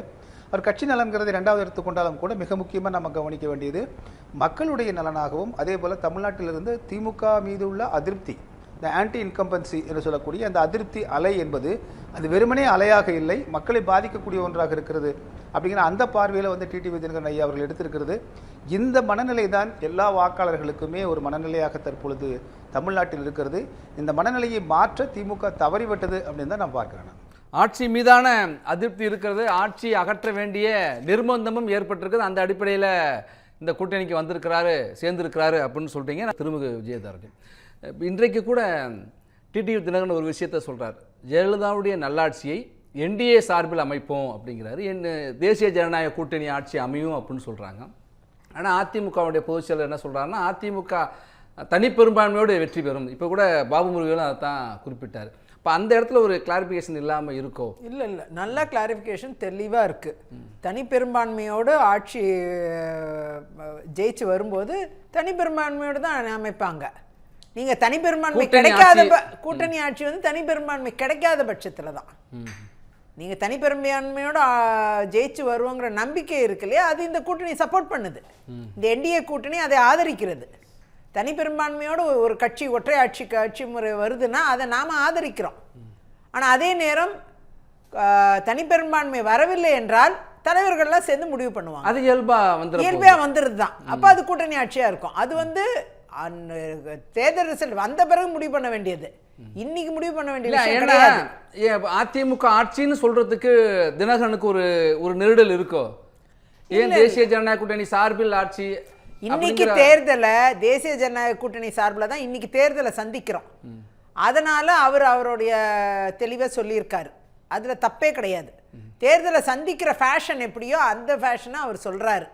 ஆனால் அதே நேரம் தேர்தல் முடிந்த பிறகு ரிசல்ட் வந்த பிறகு உள்ள நிலைப்பாடு என்னவோ அந்த நிலைப்பாடு அவ்வாறாக அமையும். நம்ம அன்னைக்கு தான் அதை பார்க்கணும். அது இன்றைக்கே ரொம்ப ப்ரீமெச்சூர்டு திங்கிங். இது இன்றைக்கே வந்து ஆட்சி யாரோடது அமையணும், எப்படியாக இருக்கணும் அப்படிங்கிறது தனிப்பெரும்பான்மையோடு வரும்பொழுது அது அந்த மாதிரி அமையுங்கிறது எல்லாருக்கும் தெரிஞ்ச விஷயம். பற்றாக்குறை இருக்கும்போது தானே கூட்டணி ஆட்சி தேவை, இல்லைன்னா என்ன அவசியம்? அது இருக்கு இல்லையா? தேசிய ஜனநாயக கூட்டணி ஆட்சி என்று சொன்னாலும் கூட அது அதிமுகவோட ஆட்சி தான் அப்படிங்கிறது தான் உறுதிப்படுத்துது. அப்படிதான் தொடர்ந்து சொல்லிட்டு இருக்கிறாங்க. அதிமுகவோட ஆட்சியாக தான் அமையும், அதிமுக தலைமையிலான ஆட்சி தான் இருக்கும், அதுல மாற்று கருத்து இல்லை. நீங்க சொல்றீங்க. ஆனா தினகரன் இன்னைக்கு சேர்ந்தப்ப கூட எடப்பாடி பழனிசாமியுடைய பேரை கூட அவர் சரியா சொல்றதுக்கு யார் முதலமைச்சர் உங்களுக்கே தெரியும் அப்படின்னு சொல்லி தான் கடந்து போறாரே தவிர அந்த இடத்துக்குள்ள வரமாட்டேங்கிறாரு அப்படிங்கிறாங்க. அவருடைய முந்தைய நிலைப்பாடு இதெல்லாம் வந்து அவருக்கு சில தயக்கங்களை இருக்குமா இருக்கும். ஆனால் நிச்சயமாக அதிலிருந்து மாற்றங்கள் வரும். அவங்களுக்குள்ள ஒரு அண்டர்ஸ்டாண்டிங் உருவாயிருக்கு. ஒரே கொள்கையில் பயணிக்கக்கூடியவர்கள். தேவைப்பட்ட சந்திப்புன்னு சொல்லியிருக்காரு. சந்திப்பும் ஆமாம் நடக்கும். சந்தித்த பிறகு கூட அவர் வாழ்த்தி பேசலாம். நிச்சயமாக ஒரு அண்டர்ஸ்டாண்டிங் வரணுங்கிறதுக்காக தான் இவ்வளோ அந்த அண்டர்ஸ்டாண்டிங் வரணும்னு தான் அவரும் போராடிக்கிட்டு இருக்காரு. அந்த அண்டர்ஸ்டாண்டிங் வரவிருக்குங்கிறது இப்போ ஒரு தெளிவாக ஒரு கூட்டணி மூலமாக ஸ்டார்ட் ஆகிருக்கு. இது வந்து அண்ணன் எடப்பாடியார் அவர்களுக்கும் டிடிவிக்குள்ளேயும் அவங்களுக்குள்ள ஒரு நல்ல அண்டர்ஸ்டாண்டிங் வர்றதுக்கான வாய்ப்பு இருக்குது. இரண்டு கட்சிகளாக இருந்தாலும் ஒற்றை கொள்கையில் பயணிக்கக்கூடிய கட்சிகள், ஒரே தலைவர்களை தங்களுடைய தலைவர்களாக அங்கீகாரப்படுத்தி கொண்ட கட்சிகள். அப்படி இருக்கும் பொழுது அம்மையார் ஜெயலலிதா அவர்களையும் புரட்சித் தலைவர் எம்ஜிஆர் அவர்களையும் முன்னிறுத்தி அரசியல் செய்யக்கூடிய இரண்டு கட்சிகள் அமமுக அதிமுக இரண்டும் வந்து இரட்டை கொள்கைகளில் ஒற்றை கொள்கையில் பயணிக்கக்கூடிய கட்சிகள். அப்படி இருக்கும் பொழுது அவங்களுக்குள்ள உள்ள சின்ன சின்ன விஷயங்கள் எல்லாமே இப்போ சால்வ் ஆகிடும். அது எல்லாமே வந்து ஒரு நல்ல ஆட்சி அமைவதற்கான ஒரு சாத்தியக்கூறுகளை ஏற்படுத்துங்கிறது திரு டிடிவி அவர்கள் சூசகமாக சொல்லியிருக்கிறதா நான் நம்புகிறேன். பாபுவேல், இலக்கு ஒன்றாக இருந்தாலும் கட்சி வெவ்வேறாக இருக்குது. இன்றைக்கி கூட சொல்கிறாரு எங்களுக்கு நடந்ததெல்லாம் மறந்துட்டு அப்படின்னா நடந்ததுங்கிறது ஒரு இடத்துல இருந்துக்கிட்டே தான் இருக்குது. ஒரு 10 நாளைக்கு முன்னாடி வரைக்கும் இன்னும் ஒரு மாதத்துக்கு முன்னாடி மிக கடுமையாக விமர்சனம் பண்ணியிருக்கார் டிடிவி தினகரன். எடப்பாடி பழனிசாமி கடுமையாக விமர்சனம் பண்ணியிருக்கார். அவரும் இவங்களை ஒரு பொருட்டாவே மதிக்காமல் பேசியதையும் கருத்துக்களை பார்க்க முடிஞ்சிச்சு. ஆக இப்போ இவங்க சேர்ந்துருக்காங்க. இப்போ இன்றைக்கி அன்போடு வரவேற்றிருக்காரு, அதே அன்போடு நன்றி சொல்லியிருக்காரு. தலைவர்கள் அன்போடு இருக்கிறாங்க, இணக்கமாக இருக்கிறாங்க. ஆனால் அடிமட்டத்தில் வேலை பார்க்க போகிறது, பூத் லெவலில் வேலை பார்க்க போகிறது தொண்டர்கள் ஜெல் ஆவாங்களா? நம்ம அந்த கோயம்புத்தூர்லேருந்து அவர் பேர் என்ன பேசினாரே இப்போ விஸ்வா அவர் சொன்னார் பார்த்தீங்களா.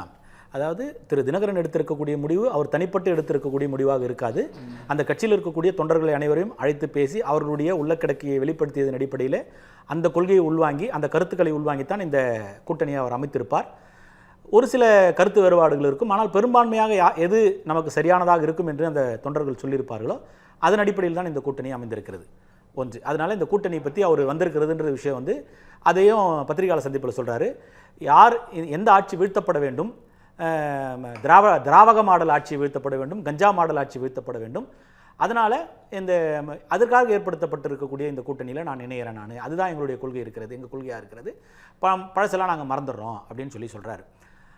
அதாவது கடந்த காலங்களில் ஒரு கட்சி இந்த மாதிரி பேசியிருக்கிறது, கடந்த காலங்களில் அந்த கட்சியினுடைய தலைவர்கள் இந்த மாதிரி விமர்சனம் செய்திருக்கிறார்கள் என்று சொன்னால் யாரும் யாரோடும் கூட்டணி வைக்க முடியாது. இதுதான் தமிழ்நாட்டில் இருக்கக்கூடிய அரசியல் நிதர்சனம். இன்றைக்கு திராவிட முன்னேற்ற கழகத்தோடு கூட்டணியில் இருக்கக்கூடிய அனைத்து கட்சிகளுமே ஒரு காலத்தில் அனைத்து இந்திய அண்ணா திராவிட முன்னேற்ற கழகத்தோடு கூட்டணியில் இருந்தவர்கள், கூட்டணியில் பயணப்பட்டவர்கள், வெற்றி தோல்விகளை சந்தித்திருக்கிறார்கள். அப்ப இங்கிருந்தவர்கள் அங்கிருக்கிறார்கள். தனி மனித விமர்சனம் ஒருவரை நோக்கி கடுமையான விமர்சனம் என்பது ரொம்ப குறைவாக தானே இருக்கும். ஆனால் இங்கே 2 பேருக்குள்ள அந்த மாதிரி கடுமையான விமர்சனம் இருந்துச்சு இல்லை.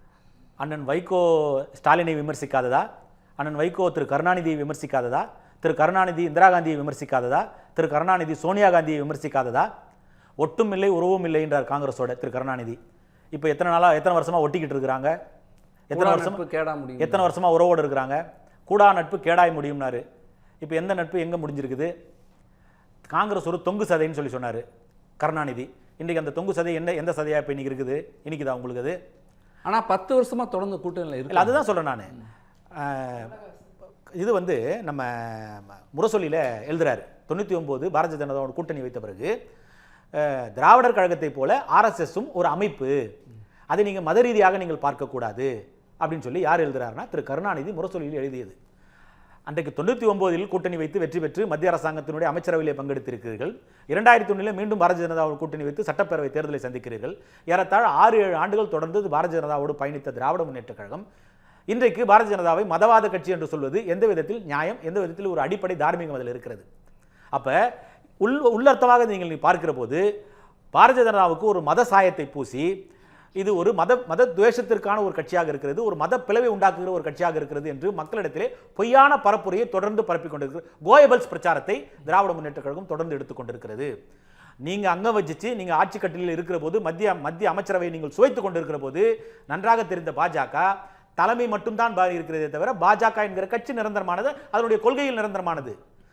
99 2001 நீங்க கூட்டணி வைக்கிற போது தலைவர் வேறு ஒருத்தராக இருந்தார், இன்றைக்கு அதனுடைய தலைவர் வேறு ஒருத்தராக இருக்கிறார். அச்சா, அது ஒரு பாட்டு. இரண்டாவது, இந்தியாவிலே இருக்கிற 28 மாநிலங்களிலே இன்னும் கூடுதலான என்னன்னா 2019 எல்லா தேர்தலிலும் அங்கே இருக்கிற கட்சிகள் அப்படியே சந்திச்சுட்டு வர்றாங்க. ஆனால் நீங்கள் இப்போ தேர்தலுக்கு ஓரிரு மாதங்களுக்கு முன்னாடி தான் ஒன்று சேரீங்க. அப்படிங்கிறப்ப அந்த விமர்சனங்கள் வைகோ பேசாத விமர்சிக்காது இல்லை, திருமாவளவன் விமர்சிக்காது இல்லை, 2009 சரி 2014 சரி கருணாநிதியை கடுமையாக விமர்சிக்காது இல்லை. ஆனால் சேர்ந்துருக்காங்கன்னா 10 ஆண்டுகளுக்கு மேலே தொடர்றாங்க. ஆனால் நீங்கள் இப்போ தான் ஒன்று சேர்றீங்க, இது நிற்கும்ல? இல்லை, அதுதான் இந்த மாதிரி 10 ஆண்டா சேர்றதா எங்களுக்கு சாதகம்னு சொல்கிறேன் நான். கடந்த 10 ஆண்டுகளாக இந்த 13 கட்சிகள் கூட்டணி சேர்ந்து ஒரே கொள்கையோடு நாங்கள் பயணித்துக் கொண்டிருக்கிறோம் சொல்கிறாங்க. ஒரே கொள்கையோடு 13 கட்சி எப்படி இருக்க முடியும்? நான் உங்களுடைய பார்வைக்கே விட்டுறேன், பொதுமக்களுடைய பார்வைக்கே விட்டுறேன்.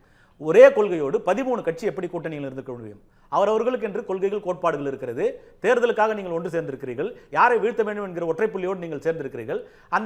அந்த உங்களுடைய எண்ணம் நிறைவேறி இருக்கிறதா இல்லையா என்பது உங்களை பொறுத்தது. ஆனால் ஒரே கொள்கையோடு எப்படி இருக்க முடியும்? இது மக்களிடத்தில் பெரிய கேள்வியாக இருக்கிறது. நான் அந்த ஒரே கொள்கையாக எப்படி பார்க்கிறேன் என்று சொன்னால், கூட்டணியில் இருக்கக்கூடிய அந்தந்த கட்சிகள் தங்களுடைய சுகபோகங்களுக்காக, தங்களுடைய வசதி வாய்ப்புகளுக்காக, தங்களுடைய சீட்டுக்கும் ஓட்டுக்கும் நோட்டுக்குமானதாக அந்த கூட்டணி அந்த கொள்கையின் ஒத்த கொள்கையின் அடிப்படையில் அவர்கள் பயணித்துக் கொண்டிருக்கிறார்கள். அந்த ஒத்த கொள்கையின் அடிப்படையில் பயணித்துக் கொண்டிருப்பதுதான் எங்களுக்கு சாதகமான கொள்கையாக நாங்கள் பார்க்கிறோம். என்டிஏ கூட்டணி இருக்கிற 28 மாநிலங்களில் 17 மாநிலங்களில் பாரதிய ஜனதா ஆட்சி அமைத்துக் கொண்டிருக்கிறது. ஆனால் மத்திய உள்துறை அமைச்சராக இருக்கிற திரு அமித்ஷா அவர்களும் முன்னாள் தலைவர் திரு ஜே பி நட்டா அவர்களும் பல இடங்களில் சொல்லியிருக்கிறார்கள், மற்ற மாநிலங்களிலே பாஜக தலைமையிலான கூட்டணியில் தான் அந்தந்த பிராந்திய கட்சிகள் இருக்கிறது. தமிழ்நாட்டை பொறுத்தவரையிலே அனைத்து இந்திய அண்ணா திராவிட முன்னேற்ற கழகத்தின் தலைமையில் தான் பாஜக கூட்டணி வைத்திருக்கிறது அப்படின்னு 2 பேரும் பல முறை சொல்லிடுறாங்க. அப்ப எல்லாம் சொன்னதுக்கு அப்புறம் இந்த என்டிஏ கூட்டணிங்கிறதா உங்களுக்கு பிரச்சனைனா அது இருந்துட்டே போட்டோம், எங்களுக்கு அதை பற்றி பிரச்சனையே இல்லை. ஆனால் இங்கு அதிகப்படியான எண்ணிக்கையிலே சட்டமன்ற தேர்தலிலே வேட்பாளர் நிறுத்தப் போவது அனைத்து இந்திய அண்ணா திராவிட முன்னேற்ற கழகம். பெரும்பான்மையான இடங்களிலே வெற்றி பெறப் போவது அனைத்து இந்திய அண்ணா திராவிட முன்னேற்ற கழகம். அந்த வெற்றிக்கு இந்த கூட்டணி தேவைப்படுகிறது, இவருடைய ஒற்றுமை தேவைப்படுகிறது, இவருடைய நம்பிக்கை தேவைப்படுகிறது, இவருடைய வேலைவாய்ப்பு தேவைப்படுகிறது. இந்த சட்டப்பேரவைக்கு களமாடுதல், இந்த அனைத்து கரங்களும் கோர்த்து நாங்கள் தேர்தலை சந்திக்க வேண்டும் என்று நினைக்கிறோம். திருமதி விஜயதாரணி சொன்னதை போல அதிகப்படியான இடங்களில் வெற்றி பெறுகிற போது யார் அதிகப்படியாக வெற்றி பெறுகிறாரோ அவர்கள் ஆட்சி அமைப்பதற்குண்டான சட்டம் அதான் சொல்ல போகுது. அப்ப கவுன்சில் ஆஃப் மினிஸ்டர்ஸை யார் தேர்ந்தெடுக்க போகிறார்கள் என்று சொன்னால் முதலமைச்சர் வேட்பாளராக இருக்கிற அண்ணன் எடப்பாடி பழனிசாமி. அண்ணன் எடப்பாடி பழனிசாமி முதலமைச்சராக இருக்கிற போது அவர் தான் கவுன்சில் ஆஃப் மினிஸ்டர்ஸை தேர்ந்தெடுக்க போகிறார். அப்ப அவர் கவுன்சில் ஆஃப் மினிஸ்டர்ஸை யார் தேர்ந்தெடுக்க போகிறார் என்று சொன்னால் அதிகப்படியான இடங்களில் வெற்றி பெறக்கூடிய அனைத்து இந்த அண்ணா திராவிட முன்னேற்ற கழகத்தை சார்ந்தவர்களைத்தான் அவர் எடுக்க போறாரு. அப்ப 2006 மைனாரிட்டி திமுகவாக இருந்த அந்த சூழ்நிலையில் காங்கிரஸ் முட்டு கொடுத்துச்சு. ஆனால் அப்போது கூட அவங்க ஆட்சி அதிகாரத்திற்கு பங்கு வேண்டும் என்று பலத்த குரலை எழுப்பவில்லை, தற்போது எழுப்புவதை போல. ஆனால் இப்போ இந்த கட்சி இப்போ இருக்கிறவங்க 13 கட்சி அப்படியே இருக்கிறாங்க. ஆனால் அவங்க என்ன சொல்றாங்கன்னா, திராவிட முன்னேற்ற கழகத்தை சார்ந்தவர்களே நான் பேசிய வரையிலே பல இடங்களிலே கூட்டணி கட்சிக்கு கொடுத்து வெற்றி பெற்றிருக்கிற அந்த கூட்டணி கட்சியில் இருக்கக்கூடிய அந்த சட்டமன்ற தொகுதியை தேர்ந்த திராவிட முன்னேற்ற கழகத்தை சார்ந்த தொண்டர்கள் கூட என்ன சொல்றாங்கன்னா, இந்த முறை நாங்கள் தான் இந்த சீட்டை நிற்கணும்னு நாங்கள் விருப்பப்படுறோம், தொடர்ந்து கூட்டணி கட்சிக்கு எங்களுடைய தொகுதி கொடுக்கப்படுகிறது, இங்கே எங்களுடைய சின்னம் இந்த திமுக எங்களுக்கு போட்டியிட முடியாத ஒரு சூழ்நிலை ஏற்படுகிறது, அதனால் நாங்கள் தான் இந்த இடத்துல போட்டியிட வேண்டும் என்று நாங்கள் தலைமையை வலியுறுத்துவோம். அது தேர்தல் காலத்தில் எல்லா கூட்டணி கட்சிகள் வரப்போ இந்த கூட்டணிக்குள்ளேயுமே ஒரே இடத்த எல்லாம் 2-3 கட்சி கேட்கறதெல்லாம் இருக்கும். தேர்தல் காலத்தில் தலைவர்கள் குழுக்கள் பேச போறாங்க, அது இயல்பாக உள்ளது தான். பிரச்சனை பேசுவாங்க, தீர்த்துக்குவாங்க, அப்புறம் கூட்டணி வெற்றி தான் அப்படிங்கிற அடிப்படையில் ஒருங்கிணைந்து செயல்படணும் தலைவர்கள்லாம் சொல்லுவாங்க. அதை கடந்து போயிடுவோம். நம்ம விரிவாக அடுத்த சுற்றுலையும் பேசலாம். விஸ்வா, ஒரு விஷயம், பெரும்பான்மையாக இடங்களில் வெற்றி பெற்று அதிமுக ஆட்சி அமைக்கும், பெரும்பான்மைகளில் வெற்றி பெற்றால் அந்த கூட்டணி ஆட்சிங்கிற பேச்சுக்கு இடம் இல்லைங்கிற ஒரு விஷயத்தை 2 பேருமே சொல்கிறாங்க. உங்கள் பார்வையில் இந்த தேர்தல் என்பது எப்படி இருக்கும்? ஏனென்றால் ஒரு ஸ்பாய்லராக வர்றாரு டிவிகேனுடைய விஜய் அப்படிலாம் சொல்கிறாங்க. அப்போ அவர் வருகை எப்படி இவர்களுடைய வெற்றியை பாதிக்கும்? இந்த 2026 தேர்தல் என்பது வழக்கம் போலவே தமிழ்நாட்டில் இருக்கிற ஒரு கட்சி ஆட்சியாக இருக்குமா, இல்லை கூட்டணி கட்சிக்கு ஆட்சிக்கு வழிவகுக்குமா?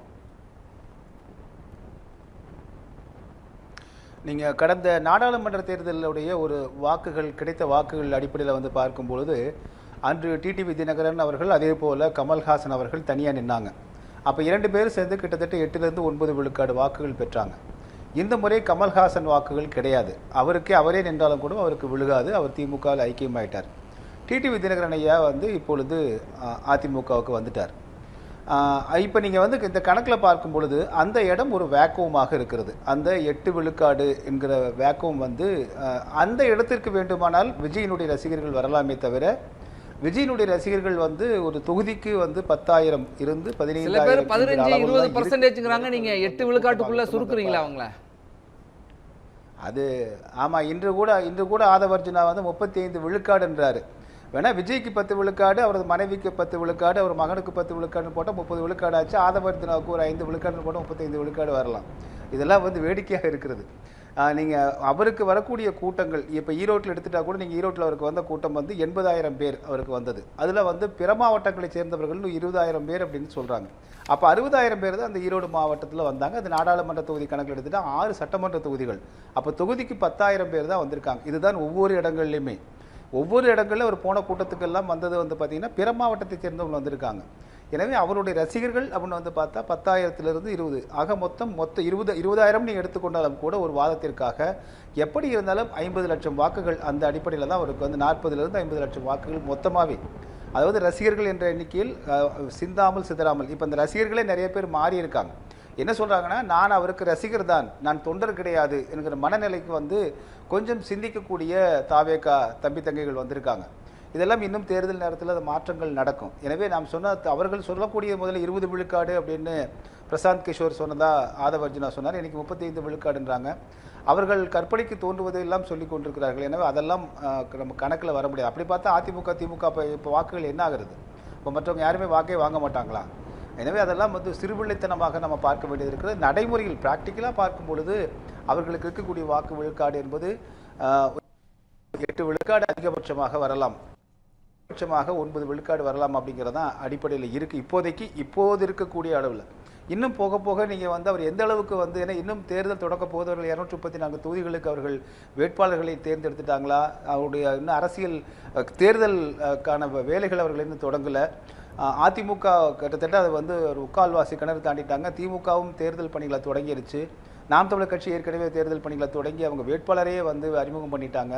இன்னும் தாவேக தேர்தல் பணிகளையே தொடங்கலை. அப்போ கடைசி நேரத்தில் வந்து திரும்பவும் ஒரு விண்டோ ஷாப்பிங் மாதிரி நீங்கள் வந்து சனி ஞாயிற்றுக்கிழமைகளில் மட்டும் வந்து வெளியில் வந்துட்டு போனோம் அப்படின்னா அதில் எத்தனை வாக்குகள் விழும் அப்படிங்கிறதெல்லாம் நமக்கு தெரியாது. ஏன்னா கடைசியாக அந்த வரிசையில் நின்று வாக்களிக்கும் போது வாக்காளர் என்ன முடிவு செய்கிறார் அப்படிங்கிறது பொறுத்தா இருக்குது. சமூக ஊடகங்களையும் காட்சி ஊடகங்கள் வரக்கூடிய மட்டுமே நம்ம வந்து 30 விழுக்காடு 20 விழுக்காடு இருக்குது தாவேக்காரங்க சொல்கிறதெல்லாம் வச்சு நம்ம கணக்கே போடக்கூடாது. அது ஒரு வந்து ஒரு அறிவுபூர்வமான அறிவார்ந்த ஒரு பார்வையாக இருக்காது. எனவே இப்போது இருக்கக்கூடிய அடிப்படையில் இன்று அல்காரிதம் என்ன சொன்னாங்க, திமுக கூட்டணி அப்படியே இருக்குது. அதிமுக கூட்டணியில் வந்து டிடிவி தனியாக இருக்கார், ஓபிஎஸ் தனியாக இருக்கார், சசிகலா அம்மா தனியாக இருக்காங்க, இப்படி தான் சொல்லப்பட்டது. ஆனால் இப்போ அது இல்லை கணக்கு. அந்த கணக்கில் நம்ம பார்க்கவே முடியாது. அதிமுக வலுப்படுத்தக்கூடிய முயற்சியில் வந்து அதிமுக வாக்கு வங்கி ஒன்றுபட்டிருக்கா, அதுதான் வெளிப்படுத்தியிருக்காங்க இன்னைக்கு. நிச்சயமாக அதிமுக வாக்கு வங்கி நீங்கள் கடந்த தேர்தலில் நான் தான் சொன்னேன், நாடாளுமன்ற தேர்தல் தனித்து இருக்கும் பொழுது தங்களுக்கான வாக்கு 21 விழுக்காடு என்பதை நிரூபிச்சிட்டார் அவர். அதற்கு பிறகு 4-5 ஆண்டுகள் கடுமையான ஒரு வேலைப்பணியில் ஈடுபட்டிருக்காங்க. அவர் எடப்பாடி பழனிசாமி அவர்கள் அந்த கட்சியை வலுப்படுத்துவதற்கான அத்தனை பணிகளை செஞ்சிருக்காரு. இன்னைக்கு அவர் போராட்டங்களும் இருக்க கூட்டத்தை நம்ம பார்க்க முடிகிறது. தற்பொழுது டிடிவி தினகரன் அவர்களும் அந்த கட்சியில் சேர்ந்திருக்காரு. இப்போ அந்த ஃப்ரிக்ஷன் வந்து சொல்லக்கூடியது வந்து பார்த்தீங்கன்னா, ஒன்று ஓபிஎஸ் சசிகலாமா வந்து நம்ம தனியாக ஒதுக்கி தான் நிற்கிறாங்க. அவங்க ஓபிஎஸ் அவர்களை பொறுத்தவரையிலும் அவரோட ஆதரவாளராக இருந்த வைத்தியலிங்கமும் இப்போ திமுகவுக்கு போயிட்டார். அப்போ இப்போ இருக்கக்கூடிய அதிமுகவை சேர்ந்த ஒரு கட்சி அப்படின்னு வந்து பார்த்தா டிடிவி தினகரன் அவர்களை தான் நம்ம சொல்ல முடியும். அவர் அந்த கட்சியில் இல்லாட்டாலும் கூட. ஆக அவரும் இப்போ வந்து ஒன்றிணைஞ்சிருக்கிறதுனால இந்த தென் மாவட்டங்கள் இருக்கக்கூடிய அதே போல் டெல்டா பகுதியில் இருக்கக்கூடிய வாக்குகள் எல்லாம் தற்பொழுது சிதறாமல் அதிமுகவுக்கு வருவதற்கு தான் வாய்ப்பு இருக்கிறது. எனவே நான் ஏற்கனவே கூறியது போல 2021 அவங்க வாக்கு விழுக்காடு குறைவு தான். அந்த 20 லட்சம் வாக்குகளையும் இப்போ வந்து சரிப்படுத்தி அந்த சீட்டு அந்த இடங்கள் மாற்றத்தை மட்டும் அதிமுக கொண்டு வந்தால் போதுமானது. எனவே அதிமுகவினுடைய இப்பொழுது வந்து பார்த்தீங்கன்னா இப்படி கூட நம்ம சொல்லலாம், திமுகவிற்கு 2026 தேர்தல் மிக கடுமையான தேர்தலாக இருக்க போகிறது, போட்டி தேர்தலாக இருக்க போகிறது. அவர் நினைப்பதை போல 200 இடங்கள் என்பதெல்லாம் இல்லை. 200 இடங்கள் அவங்களே சொல்றதை விட்டுட்டாங்க. எனவே தற்பொழுது வந்து திமுகவுக்கு ஒரு டஃப் ஒரு தேர்தலாகத்தான் இருக்க போகிறது. திமுகவுக்கு கடுமையான சாதகம். சரி, தொடர்ந்து பேசலாம். திமுகவுக்கு கடுமையான தேர்தலாக இருக்குன்னு சொல்கிறாங்க. ஆனால் அதிமுகவிலையும் வாக்கு வங்கி 4ஆக பிரிஞ்சிருக்கலாம் சொன்னாங்க. இப்போ அமமுக இங்கே வந்துட்டு சசிகலாவுடைய நிலைப்பாடு என்ன ஏதுன்னு தெரியாமல் இருக்குது. இன்றைக்கி ஒரு கொடுத்துருக்காங்க, யார் எங்கே கூட வேணால் சேரலாம், ஒரு நிலைப்பாடு எடுக்கலாம். ஆனால் ஏன் நிலைப்பாடு உறுதியான நிலைப்பாடு தான், திமுகவை வீழ்த்த வீகம் வகுத்து கொண்டிருக்கிறேன்னு இன்றைக்கி சொல்லியிருக்காங்க. ஒன்று. அதே போல் ஓபிஎஸ் இன்றைக்கு தனித்து விடப்பட்டிருக்காரா அல்லது தவிர்க்கப்பட்டு விட்டாரா? ஓபிஎஸ் தவிர்க்கப்பட்டிருக்காரா அல்லது தனித்து விடப்பட்டிருக்காரா? அதே போல தான் சசிகலாவும் தவிக்க விடப்பட்டிருக்காரு. தவிக்க விட்டுருக்காங்க. அவருக்கு வேற எந்த இடமும் புகலிடம் இல்லாத பட்சத்தில் அவர் ஏதேனும் ஒரு கட்சியில் சேரணும், அல்லது தனி கட்சி தொடங்கணும், அதுக்கு சாத்தியக்கூறு இல்லை, அல்லது அரசியலேருந்து ஒரு ஓய்வு பெறணும். இது 3 தான் சாய்ஸ், அவருக்கு முன்னாடி இருக்கிற சாய்ஸ். வேறு யாருமே யாரும் ஒரு சீரியஸாக இல்லை. இத்தனைக்கும் பழனிசாமி முரண்பட்டு பழனிசாமி தலைமையிலான அதிமுகவிலிருந்து நீக்கப்பட்ட போது அவரோட 2 எம்எல்ஏக்கள் வந்தாங்க. யார்? ஒன்று மனோஜ் பாண்டியன், ஒருத்தர் வைத்தியலிங்கம். ஆனால் அந்த 2 பேருமே இவரை கைவிட்டு மகேந்திரன் உசிலம்பட்டி. யார்? உசிலம்பட்டி மகேந்திரன் ஐயப்பனா? ஐயப்பன். ஆனால் இவங்க வைத்தியலிங்கமும் மனோஜ் பாண்டியனும் திமுக போயிட்டாங்க. ஸோ இவர் தவிக்கிறார். இப்போ இவருக்கு எதை அடைக்கலாம், தாவேக்கா போகிறதா இல்லை வந்து திமுக போகிறதா என்றது இருக்கு. அதனால் அவர் குழப்ப நிலையில் இருக்கார். அது ஒரு பக்கம். திமுக அதிமுக பொறுத்தவரை இந்த கூட்டணி கட்சிகளை சொல்லும்போது லிஸ்ட்டே படிச்சிடுறேன். என்டிஏல பிஜேபி தலைமையிலான, அதாவது தமிழ்நாட்டை பொறுத்தவரை அதிமுக தலைமையிலான, அது இயல்பு சார். அந்தந்த மாநிலத்தில் இப்போ பீகார் எடுத்துக்கிட்டிங்களா, நிதிஷ்குமார் ரீஜனல் பார்ட்டி, அந்த பார்ட்டி ஸ்ட்ராங்கு. ஸோ அவர் தலைமையில் அது சொல்கிறது இயல்பு தானே. அந்த மாதிரி தமிழ்நாட்டில் அனைத்து இந்திய அதிமுக தலைமையிலான தேசிய ஜனநாயக கூட்டணி, அதில் வந்து ஒரு 11 கட்சிகள் இருக்குது. தேமுதிக தனியரசை பற்றி தெரியல.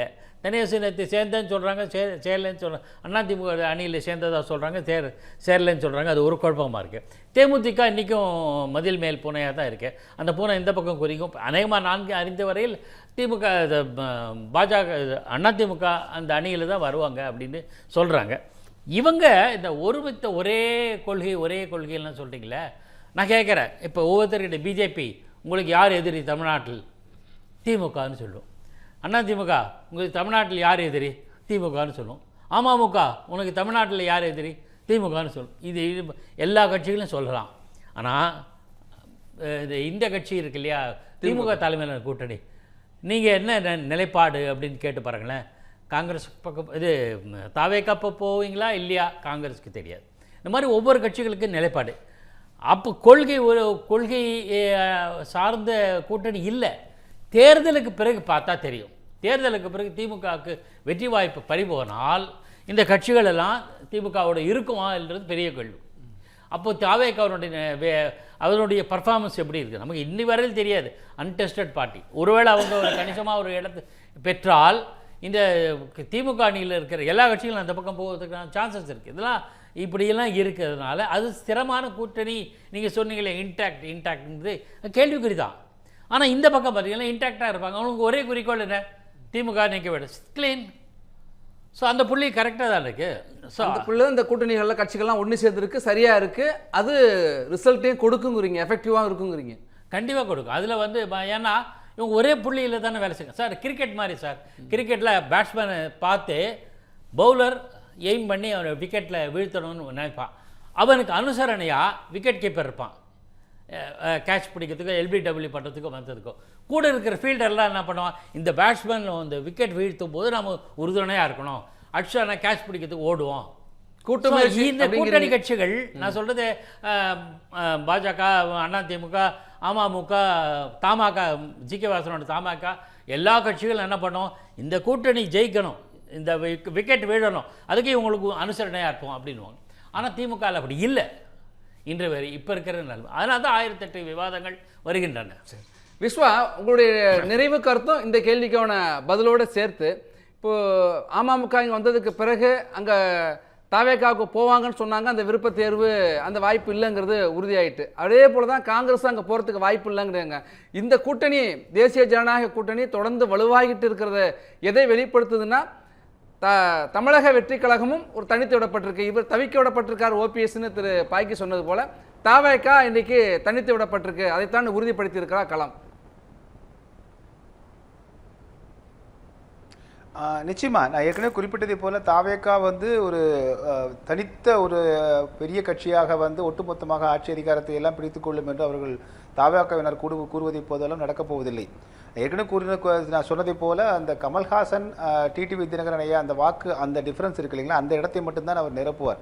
அது யாருக்கும் ஒரு பாதிப்பில்லாத வாக்குகளாக தான் இருக்கும்னு நினைக்கிறேன். அது வந்து குறிப்பாக அதிமுகவிற்கு பாதிப்பில்லாத வாக்குகளாக தான் இருக்கும். எனவே அந்த அடிப்படையில் வந்து பார்க்கும்பொழுது இப்பொழுது வந்து நேரடி போட்டி அதிமுக வெர்சஸ் திமுக என்று தான் இருக்கிறது. அது ஏற்கனவே ரொம்ப க்ளோஸ்டு, மிக நெருக்கமான அளவில் தான் அந்த வெற்றி வாய்ப்பை அதிமுக கடந்த தேர்தலில் இழந்திருந்தது. இந்த தேர்தலில் அந்த ஒரு கேப் இன்னும் வந்து சுருங்கி இருக்கிறது.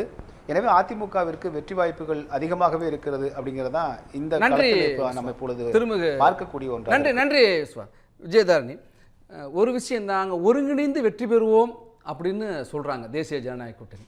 ஆனால் அன்புமணி ராமதாஸ் எடப்பாடி பழனிசாமி சந்தித்து இந்த கூட்டணியை சேர்றேங்கிறாரு. இன்றைக்கி டிடிவி தினகரன் பியூஷ் கோயலை சந்தித்து இந்த கூட்டணியில் சேர்றேன் அப்படிங்கிறாரு.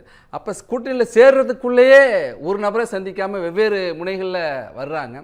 இது எந்த அளவுக்கு வெற்றியை கொடுக்கும் இந்த தேர்தலில் கேள்வியும் வருது, நிறைவு கருத்து சேர்த்து சொல்லலாம். எல்லாமே அவர் அண்ணன் எடப்பாடியாரை சந்தித்து கூட்டணியில் சேர்ந்தாலும் ஒன்று தான்,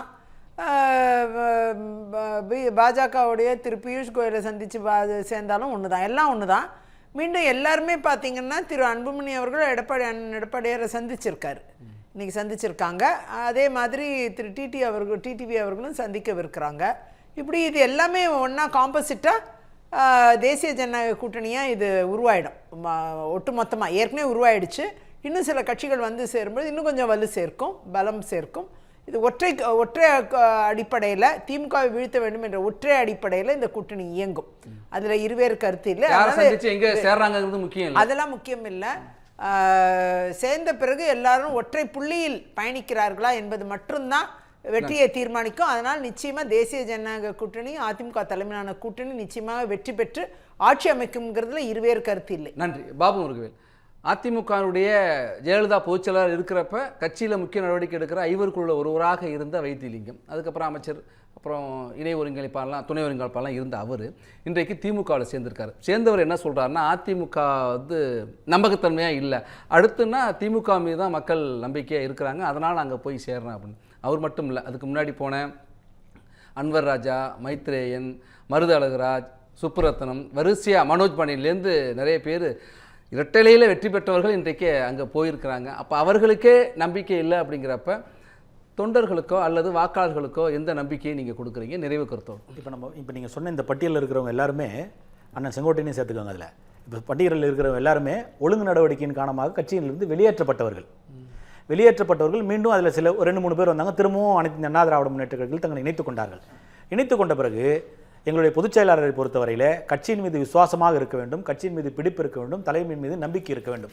இப்படி இருப்பவர்களுக்கு உயர்ந்த பதவியை அவர் வழங்கிக் கொண்டே இருக்கிறார் தொடர்ந்து. ஆனால் இப்போ நீங்கள் சொன்ன இந்த பட்டியலில் இருந்தவர்களெல்லாம் கட்சியின் ஒழுங்கு நடவடிக்கையின் காரணமாக வெளியேற்றப்பட்டவர்கள். அதனால் வெளியேற்றப்பட்டவர்கள் புழுதி வாரி தூற்றுவதும் சேரை வாரி வீசுவதும் இந்த உலகத்தில் இயற்கையான ஒன்று தான். அது அதிமுகவுக்கு ஒருங்கிணைஞ்சிட்டாப்ப கூடுதலாக இருக்குதுன்னு சொல்ல வரேன் நான். காரணம், இந்த விடியா திமுக அரசின் மீது மக்களுக்கு மிகப்பெரிய அவநம்பிக்கை ஏற்பட்டு விட்டது. இந்த அரசாங்கம் நமக்கு பாதுகாப்பான ஒரு அரசாங்கமாக இருக்க முடியாது. 10 ஆண்டுகளாக ஏறத்தாழ 2-2.5 ஆண்டுகள் எந்த விதமான வரி வருவாயும் இல்லாமல், வருமானமும் இல்லாமல், இருக்கிற நலத்திட்டங்களை ஒரு நலத்திட்டங்களை கூட நிறுத்தாமல் தொடர்ந்து மக்களுக்கு சிறந்த ஆட்சியை அண்ணன் எடப்பாடியார் 2019ஆம் ஆண்டு கொரோனா காலத்தில் வழங்கியிருக்கிறார். ஆனால் அப்போது தமிழ்நாட்டினுடைய நிதிச்சுமை எந்த அளவிற்கும் இப்போது இருப்பதை போல கூடுதலாக லட்சமான கோடிகளை ஏற்றி அவர் வைக்கவில்லை. மாறாக இன்றைக்கு இருக்கிற நலத்திட்டங்களை எல்லாம் நீங்கள் நிறுத்திவிட்டாகிவிட்டது. மக்களுக்கு எந்த விதமான நலத்திட்டங்களும் சென்று சேரவில்லை. இருக்கிற பொருட்கள் மீது எல்லாவற்றிற்கும் மீது வரி ஏற்றி விட்டீர்கள். உங்களுடைய தேர்தல் வாக்குறுதியிலேயே வீட்டு வரி உயர்த்தப்பட மாட்டாது அப்படின்னு ஒரு தேர்தல் வாக்குறுதி. ஆனால் இன்றைக்கு 150% ஒவ்வொரு வீட்டின் மீதும் நீங்கள் வரியை ஏற்றி இருக்கிறீர்கள். இப்படி தொடர்ந்து மாதம் ஒரு முறை மின் கட்டணம் எடுப்பீங்க. இன்னைக்கு அது வரைக்கும் அது இல்லை. ஆனால் 2021ஆம் ஆண்டு முடிகிற போது எந்த அளவிற்கு மின் கட்டணம் செலுத்தினார்களோ ஒவ்வொரு குடிமக்களும் இன்றைக்கு 150 விழுக்காடு அதிகமாக இன்றைக்கு மின் கட்டணம் செலுத்தி கொண்டிருக்கிறார்கள். அப்படி எந்த ரகத்திலுமேயே இது ஒரு மக்கள் விரோத ஆட்சியாக தொடர்ந்து இருந்து கொண்டிருக்கிறது. அப்படி இருக்கிற ஆட்சியை விரட்ட வேண்டும் என்று வெகுஜன மக்கள் அதிகமாக விரும்பிக் கொண்டிருக்கிறார்கள். அப்படி இருக்கிற போது அது யாருக்கு சாதகமாக இருக்கும் என்று சொன்னால், தொடர்ந்து 54வது ஆண்டில் அடியெடுத்து வைத்திருக்கிற அனைத்து இந்த அண்ணா திராவிட முன்னேற்ற கழகம் 31 ஆண்டுகள் இந்த நாட்டிலே சிறப்பான ஆட்சி தந்திருக்கிறது. அப்போது மக்களுடைய வாழ்க்கை தரத்தை மேம்படுத்தக்கூடிய ஒரு இயக்கம் அனைத்து இந்த அண்ணா திராவிட முன்னேற்ற கழகம். அதற்குத்தான் நாம் வாக்களிக்க வேண்டும் என்கிற எண்ணத்தோடு மக்கள் இருந்து கொண்டிருக்கிறார்கள். அது நிச்சயமாக ஒவ்வொரு நாளொரு மேலும் பொழுதுரோணமாக கூட்டணி பலப்பட்டு கொண்டிருக்கிறது. இந்த கூட்டணி நீங்க சொன்ன மாதிரி தனித்தனி அவர் அங்க சந்திக்கிறார், இவர் இங்க சந்தி, அதெல்லாம் ஒண்ணுமில்லை. ஒற்றை புள்ளி, மீண்டும் சொல்கிறேன், ஒற்றை புள்ளி திராவிட முன்னேற்ற கழகத்தை வீழ்த்த வேண்டும். நிறைவு கருத்து பாக்கி. விருந்துக்கு தயாராகிடுச்சு சார். சாப்பாடு போட்டாச்சு, சாம்பார், ரசம், கூட்டு, சாப்பாடு தலவாழை இலையிலையா டெசர்ட்டுக்கு தான் காத்துட்டு இருக்கோம். அதுவும் ஒரு நாளில் 2 நாள் தெரிஞ்சிடும். அது என்ன டெசர்ட்டுங்கிறது நாளைக்கு தெரிஞ்சிடும். அப்போ விருந்து பூர்ணமாகிடும், நமக்கெல்லாம் திருப்தியாக இருக்கும். வயிறு நிரம்பும், மனம் நிரம்பும். இலையில விருந்து ரெடியாக இருக்குங்கிறீங்க? ரெடியாக இருக்குன்னு சொல்ல வந்தேன். எல்லாமே ஆயிடுச்சே, எல்லாமே டிஷ்ஷும் ரெடி ஆயிடுச்சுல்ல. அது மாதிரி தான் கூட்டணியில் எல்லா கட்சிகளும் வர வேண்டிய கட்சிகள்லாம் வந்தாச்சு. இன்னும் ஒன்று டெசர்ட்டுக்காக காத்திருக்கோம். அவ்வளோதான். நன்றி. ஜனத்தின் குரல் இன்றைய நிகழ்ச்சி நிறைவு பெறுகிறது. பார்த்த பங்கேற்ற அனைவருக்கும் நன்றி. மீண்டும் மற்றொரு நிகழ்ச்சியில் சந்திப்போம். இந்த பண்டிகை நாட்களை முன்னிட்டு வில்லா மனைகளை முன்பதிவு செய்து ஸ்டாம்ப் டியூட்டியில் 50% வரை தள்ளுபடி பெறுங்கள். Premium villa flats across Tamil Nadu from 4.5 lakhs to 3 crores. Bondeyar G Square. For details call 8939750009.